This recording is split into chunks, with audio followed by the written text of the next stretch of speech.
Chapitre 77, lu par Christian Baltos,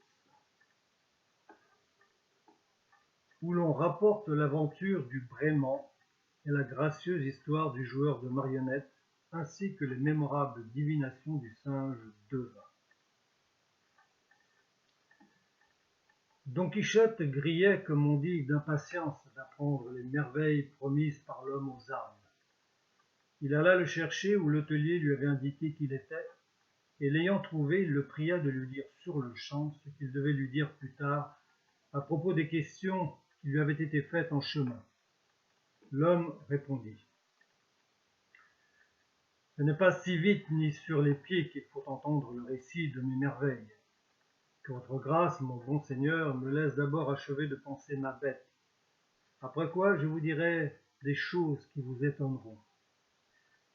Si ce n'est que cela, reprit Don Quichotte, je vais vous aider. » Aussitôt il se mit à vanner l'orge et à nettoyer la mangeoire, humilité qui obligea l'homme à lui conter de bonne grâce ce qu'il lui demandait. Ils s'assirent donc côte à côte sur un banc de pierre, et l'homme aux hallebardes, ayant pour sénat et pour auditoire le cousin, le page, Sancho Panza et l'hôtelier, commença de la sorte. « Il faut que vous sachiez, seigneur, que dans un village qui est à 4 lieues et demie de cette hôtellerie, il arriva qu'un régidor du pays, par la faute ou la malice de sa servante, ce qui serait trop long à compter, perdit un âne, et quelque diligence que fit ce régidor pour retrouver l'animal, il n'en put venir à bout. 15 jours étaient déjà passés, selon le bruit public, depuis que l'âne avait quitté la maison, lorsque, étant sur la place, le régidor, perdant, vit venir à lui un autre régidor du même village. « Donnez-moi mes étrennes, compère, dit celui-ci. Votre âne est retrouvé. »« Très volontiers, compère, répondit l'autre, et je vous les promets bonnes, mais sachons d'abord où l'âne a reparu. »« Dans le bois de la montagne, reprit le trouveur. Je l'ai vu ce matin, sans bas, sans harnais, et si maigre que c'était une pitié de le voir. J'ai voulu le chasser devant moi et vous le ramener, mais il était déjà si sauvage et si fuyard que dès que j'ai voulu l'approcher, il s'est sauvé en courant dans le plus épais du bois. S'il vous plaît que nous retournions le chercher ensemble, laissez-moi mettre cette bourrique à la maison et je reviens tout de suite. »« Vous me ferez grand plaisir, répondit le maître de l'âne, et je tâcherai de vous rendre ce service en même monnaie. C'est avec toutes ces circonstances et de la même manière que je vous conte l'histoire que la racontent tous ceux qui sont au fait de la vérité. Finalement, les deux régidors, à pied et bras dessus, bras dessous, s'en allèrent au bois. Mais quand ils furent arrivés à l'endroit où ils pensaient trouver l'âne, ils ne le trouvèrent pas. Et quelque soin qu'ils missent à le chercher, ils ne purent le découvrir dans tous les environs.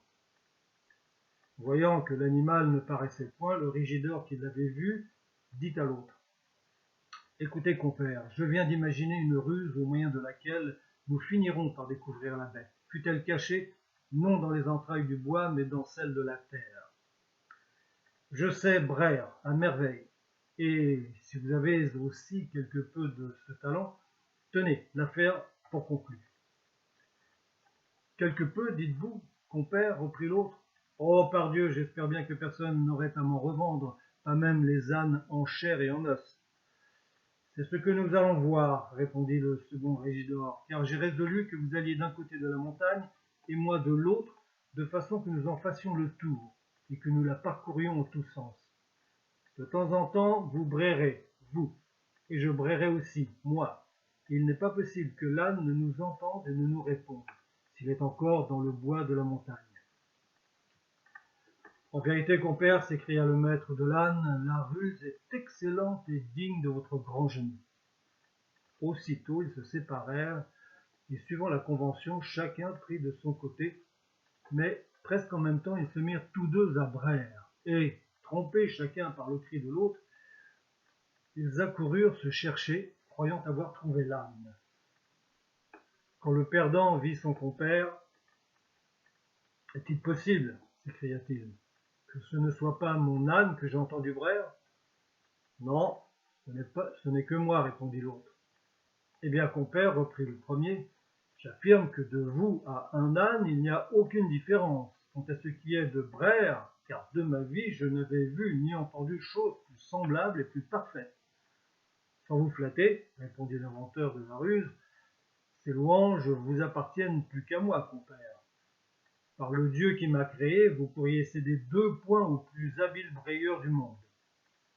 Le son que vous donnez est haut et fort, les notes aiguës viennent bien en mesure, les suspensions sont nombreuses et précipitées. Enfin, je me tiens pour vaincu, et vous rends la palme en ce rare talent d'agrément. Eh bien, répliqua le maître de l'âne, je m'estimerai désormais davantage, et je croirais savoir que quelque chose, puisque j'ai quelques talents. Mais en vérité, quoique je crusse fort bien Brère, je n'avais jamais imaginé que ce fût avec la perfection que vous dites. J'ajoute encore, reprit le second, qu'il y a de rares talents perdus dans le monde, et qui sont mal employés chez ceux qui ne savent pas s'en servir. Quant aux nôtres, répondit le maître de l'âne, ils ne peuvent guère servir que dans des occasions comme celles qui nous occupent. Encore plaise à Dieu qu'il nous y soit de quelque utilité. Cela dit, ils se séparèrent de nouveau et se remirent à Brère. Mais à chaque pas, ils se trompaient mutuellement et venaient se rejoindre jusqu'à ce qu'ils convinrent, pour reconnaître que c'était eux et non l'âne, de Brère 2 fois, coup sur coup. Après cela, et redoublant sans cesse les braiements, ils parcoururent toute la montagne sans que l'âne perdu répondît, même par signe. Mais comment aurait-il pu répondre à l'infortuné puisqu'ils le trouvèrent au plus profond du bois, mangé par les loups? Quand son maître le vit, « Je m'étonnais, s'écria-t-il, qu'il n'eût pas répondu, car à moins d'être mort, il n'aurait manqué de Brère en nous entendant, ou bien ce n'eût pas été un âne. Mais pour vous avoir entendu Brère avec tant de grâce, compère, je tiens pour bien employer la peine que j'ai prise à le chercher, quoique je l'ai trouvé mort. Nous sommes à 2 de jeu, compère, répondit l'autre, car si le curé chante bien, aussi bien fait l'enfant de chœur. Après cela, ils s'en revinrent tristes et enroués au village où ils contèrent à leurs voisins, amis et connaissances tout ce qui leur était arrivé à la recherche de l'âne, chacun d'eux vantant à l'envi la grâce qu'avait l'autre à Brère. Tout cela se sut et se répandit dans les villages circonvoisins. Or, le diable, qui ne dort jamais, aime tellement à semer des pailles en l'air, à souffler partout la discorde et les querelles, qu'il s'est avisé de faire que les gens des autres villages, quand ils voient quelqu'un d'une autre, se mettent à Brère, comme pour lui jeter au nez le braiement de nos régidors. Les polissons s'en sont mêlés, ce qui est pire que si tous les démons de l'enfer se fussent donné le mot, et le braiement s'est enfin si bien répandu d'un village à l'autre, que les habitants de celui-ci, du braiement, sont connus et distingués partout comme les nègres parmi les blancs.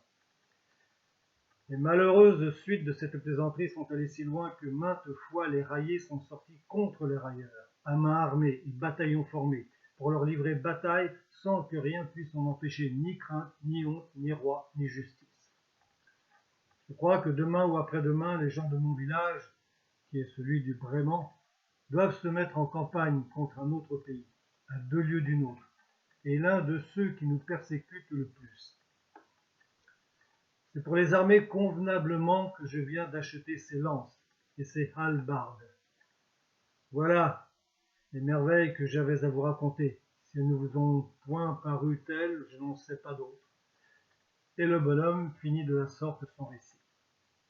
En cet instant parut à la porte de l'hôtellerie un homme tout habillé de peau de chamois, bas, chausse et pourpoint. « Seigneur hôte, dit-il à haute voix, y a-t-il place au logis? Voici venir le singe devin et le spectacle de la délivrance de Mélisandre. » Mort de ma vie, s'écria l'hôtelier, puisque voici le seigneur maître, nous sommes sûrs d'une bonne soirée. J'avais oublié de dire que ce maître Pierre avait l'œil gauche et presque la moitié de la joue cachée sous un emplâtre de taffetas vert, ce qui indiquait que tout ce côté de la figure était malade. « Soyez les bienvenus, seigneur, maître Pierre, continua l'hôtelier. Mais où sont donc le singe et le théâtre? Je ne les vois pas. Ils seront bientôt ici, répondit l'homme de chamois. J'ai seulement pris les devants pour savoir s'il y aurait place. Je l'ôterai au duc d'Albe en personne, répondit l'hôtelier, pour la donner à maître Pierre. Amenez les tréteaux et le singe. Il y a cette nuit des gens dans l'hôtellerie qui paieront pour la vue des uns et pour les talents de l'autre. À la bonne heure, répliqua l'homme à l'emplâtre. Je baisserai les prix et pourvu que j'y trouve mon écho, je me tiendrai pour bien payé. Mais je vais faire marcher plus vite la charrette où viennent le singe et le théâtre. Cela dit, il sortit de l'hôtellerie. Don Quichotte demanda aussitôt à l'hôtelier qui était ce maître Pierre. Quel théâtre et quel singe il menait avec lui. C'est, répondit l'hôtelier, un fameux joueur de marionnettes qui se promène depuis quelque temps dans cette partie de la Manche aragonaise, montrant un spectacle de Mélisandre délivré par le fameux Don Gaïféros, et qui est bien l'une des meilleures histoires et des mieux représentées qui se soient vues depuis de longues années dans ce coin du royaume. Il mène aussi un singe de la plus rare habileté qu'on ait vu parmi les singes et qu'on ait imaginé parmi les hommes. Si on lui fait une question, il écoute attentivement ce qu'on lui demande, saute aussitôt sur l'épaule de son maître et, s'approchant de son oreille, il lui fait la réponse à la question, laquelle réponse maître Pierre répète sur le champ tout haut. Il parle beaucoup plus des choses passées que des choses à venir, et bien qu'il ne rencontre pas juste à tout coup, le plus souvent il ne se trompe pas, de façon qu'il nous fait croire qu'il a le diable dans le corps. On paye 2 réaux par question, si le singe répond. Je veux dire, si son maître répond pour lui après qu'il lui a parlé à l'oreille. Aussi croit-on que ce maître Pierre est fort riche. C'est un galant homme, comme on dit en Italie, un bon compagnon qui se donne la meilleure vie du monde. Il parle plus que 6, boit plus que 12, et tout cela aux dépens de sa langue, de son singe et de son théâtre. En ce moment, maître Pierre revint, conduisant sur une charrette les tréteaux et le singe, qui était grand et sans queue, avec les fesses de feutre, mais non de méchante mine. À peine Don Quichotte l'eut-il vu qu'il demanda « Dites-moi, seigneur devin, quel pece pigliamo, qu'arrivera-t-il de nous? Tenez, voilà mes 2 réaux. » Et il ordonna à Sancho de les donner à maître Pierre. Celui-ci répondit pour le singe. « Seigneur, dit-il, cet animal ne répond pas et ne donne aucune nouvelle des choses à venir. Des choses passées, il en sait quelque peu, et des présentes à l'avenant. » Par la jarnie, s'écria Sancho, si je donnais une obole pour qu'on me dise ce qui m'est arrivé, car qui peut le savoir mieux que moi, et payer pour qu'on me dise ce que je sais, ce serait une grande bêtise. Mais puisqu'il sait les choses présentes, voici mes 2 réaux. Et dites-moi, seigneur Saint-Gissime, qu'est-ce que fait en ce moment ma femme Thérèse Panza? À quoi s'occupe-t-elle? Maître Pierre ne voulut pas prendre l'argent. Je ne fais pas payer à l'avance, dit-il, et ne reçoit le prix qu'après le service. Puis il frappa de la main droite 2 coups sur son épaule gauche. Le singe y sauta d'un seul bond et, approchant la bouche de l'oreille de son maître, il se mit à claquer des dents avec beaucoup de rapidité. Quand il eut fait cette grimace pendant la durée d'un credo, d'un autre bond il sauta par terre.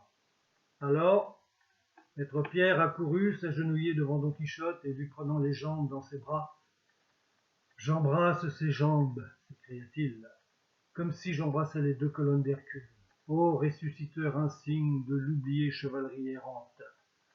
Oh, jamais dignement loué chevalier Don Quichotte de la Manche, appui des faibles, soutien de ceux qui tombent, bras de ceux qui sont tombés, consolation de tous les malheureux. » Don Quichotte resta stupéfait, Sancho ébahi, le cousin frappé d'admiration et le page de frayeur, l'hôtelier immobile, l'homme aux vraiment bouche béante, et finalement les cheveux dressèrent sur la tête à tous ceux qui avaient entendu parler le joueur de marionnettes.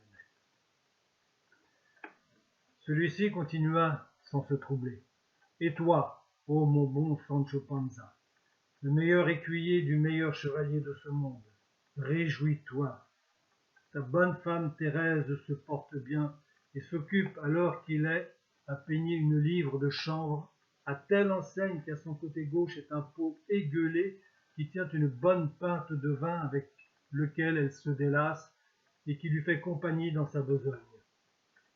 Oh, pour cela, je le crois bien, répondit Sancho, car c'est une vraie bienheureuse, et si elle n'était pas jalouse, je ne la troquerais pas pour la géante Adandona qui fut, suivant monseigneur, une femme très entendue, très bonne ménagère.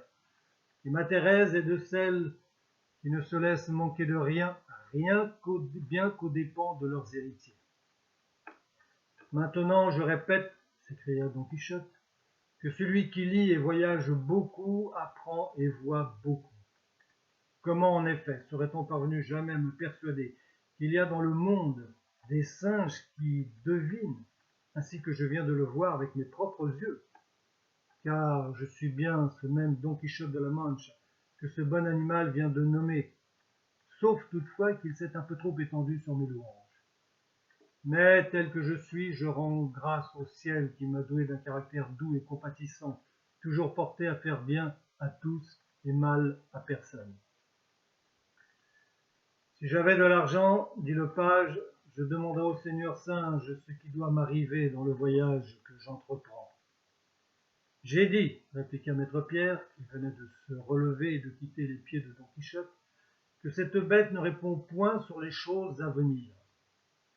Si elle y répondait, il importerait peu que vous n'eussiez pas d'argent, car pour le service du seigneur Don Quichotte ici présent, j'oublierais tous les intérêts du monde. Et maintenant, pour lui faire plaisir et m'acquitter envers lui, je veux monter mon théâtre et divertir gratis tous ceux qui se trouvent dans l'hôtellerie. À ces mots, l'hôtelier, ne se sentant pas de joie, indiqua la place où l'on pourrait commodément élever le théâtre, ce qui fut fait en un instant. Don Quichotte n'était pas fort satisfait des divinations du singe, car il lui semblait hors de croyance qu'un singe devinât ni les choses futures ni les choses passées. Aussi, tandis que maître Pierre ajustait les pièces de son théâtre, il se retira avec Sancho dans un coin de l'écurie où, sans pouvoir être entendu de personne, il lui dit « Écoute, Sancho, j'ai bien mûrement considéré l'étrange talent de ce singe, et je m'imagine que ce maître Pierre, son maître, aura sans doute fait quelque pacte, exprès ou tacite, avec le diable. Si la pâte est épaisse et faite par le diable, dit Sancho, cela fera, je suppose, un pain fort sale. Mais quel profit peut trouver maître Pierre à manier ses pâtes? Tu ne m'as pas compris, Sancho, reprit Don Quichotte. Je veux dire que maître Pierre doit avoir fait quelque arrangement avec le démon, pour que celui-ci mette ce talent dans le corps du singe, qui lui fera gagner sa vie, et quand il sera riche, il livrera en échange son âme au démon, chose que vise et poursuit toujours cet universel ennemi du genre humain. Ce qui me fait croire cela, c'est de voir que le singe ne répond qu'aux choses passées ou présentes, et la science du diable, en effet, ne s'étend pas plus loin. Les choses à venir, il ne les sait pas, si ce n'est par conjecture, et fort rarement encore. À Dieu seul est réservée la connaissance des temps. Pour lui, il n'y a ni passé ni futur, tout est présent. S'il en est ainsi, il est clair que ce singe ne parle qu'avec l'aide du diable, et je suis étonné qu'on ne l'ait pas traduit déjà devant le Saint-Office pour l'examiner et tirer à clair en vertu de quel pouvoir il devine les choses. Je suis en effet certain que ce singe n'est point astrologue et que ni lui ni son maître ne savent ce qu'on appelle dresser ces figures judiciaires si à la mode maintenant en Espagne, et qu'il n'y a pas une femmelette, pas un petit page, pas un savetier qui ne se pique de savoir dresser une figure, comme s'il s'agissait de relever une carte tombée par terre, compromettant ainsi par leur ignorance et leur mensonge la merveilleuse vérité de la science. Je connais une dame qui demanda à l'un de ses tireurs d'horoscope si une petite chienne de manchon qu'elle avait deviendrait pleine, si elle mettrait bas, en quel nombre et de quelle couleur seraient ces petits. Le seigneur astrologue, après avoir dressé sa figure, répondit que la bichonne deviendrait pleine et qu'elle mettrait bas 3 petits chiens, l'un vert, l'autre rouge, le troisième bariolé, pourvu que la bête conçût entre 11 heures et 12 heures de la nuit ou du jour, et que ce fût le lundi ou le samedi. Ce qui arriva, c'est qu'au bout de 2 jours, la chienne mourut d'indigestion et le seigneur dresseur de figures demeura fort en crédit dans l'endroit en qualité d'astrologue, comme le sont presque tous ces gens-là. Cependant, reprit Sancho, je voudrais que votre grâce priât maître Pierre de demander à son singe si ce qui vous est arrivé dans la caverne de Montesinos est bien vrai. Car il m'est avis, soit dit sans vous offenser, que tout cela ne fut que mensonge et hâblerie, ou du moins chose purement rêvée. Tout est possible, répondit Don Quichotte, mais je ferai ce que tu me conseilles, bien qu'il doive m'en rester je ne sais quelques scrupules. Ils en étaient là, quand maître Pierre vint chercher Don Quichotte pour lui dire que son théâtre était monté et prier sa grâce de venir le voir, car c'était une chose digne d'être vue. Don Quichotte lui communiqua sa pensée et le pria de demander sur-le-champ à son singe si certaines choses qui lui étaient arrivées dans la caverne de Montesinos étaient rêvées ou véritables, parce qu'il lui semblait qu'elles tenaient du songe et de la réalité. Maître Pierre, sans répondre un mot, alla chercher son singe et se plaçant devant Don Quichotte et Sancho. « Attention, seigneur singe, dit-il. Le gentilhomme veut savoir si certaines choses qui lui sont arrivées dans une caverne appelée de Montesinos sont fausses ou vraies. » Puis il lui donna le signal ordinaire, et le singe ayant sauté sur son épaule gauche, il fait mine de lui parler à l'oreille. Maître Pierre dit aussitôt: « Le singe dit que les choses que votre grâce a vues ou faites dans la caverne sont en partie fausses, en partie vraisemblables. Voilà tout ce qu'il sait, et rien de plus, à propos de cette question.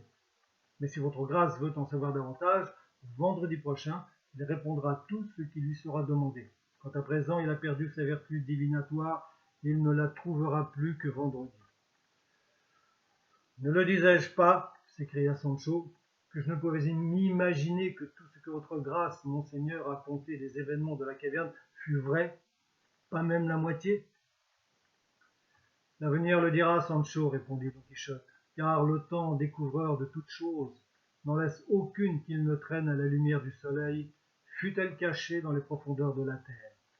Mais c'est assez, allons voir le théâtre du bon maître Pierre, car je m'imagine qu'il doit offrir quelques curiosités. »« Comment donc?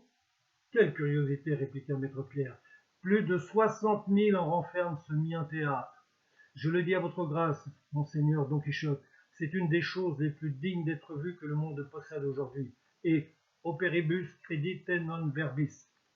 Allons, la main à la besogne, il se fait tard et nous avons beaucoup à faire, beaucoup à dire et beaucoup à montrer. » Don Quichotte et Sancho, obéissant à l'invitation, gagnèrent l'endroit où le théâtre de marionnettes était déjà dressé et découvert, garni d'une infinité de petits cierges allumés qui le rendaient pompeux et resplendissant. Dès que maître Pierre fut arrivé, il alla se cacher derrière les tréteaux, car c'est lui qui faisait jouer les figures de la mécanique, et dehors vint se placer un petit garçon, valet de maître Pierre, pour servir d'interprète et expliquer les mystères de la représentation. Celui-ci tenait à la main une baguette avec laquelle il désignait les figures qui paraissaient sur la scène. Quand donc tous les gens qui se trouvaient dans l'hôtellerie se furent placés en face du théâtre, bon nombre sur leurs pieds, et quand Don Quichotte, Sancho, le page et le cousin se furent arrangés dans les meilleures places, le truchman commença à dire ce qu'entendra ou lira celui qui voudra entendre ou lire le chapitre suivant.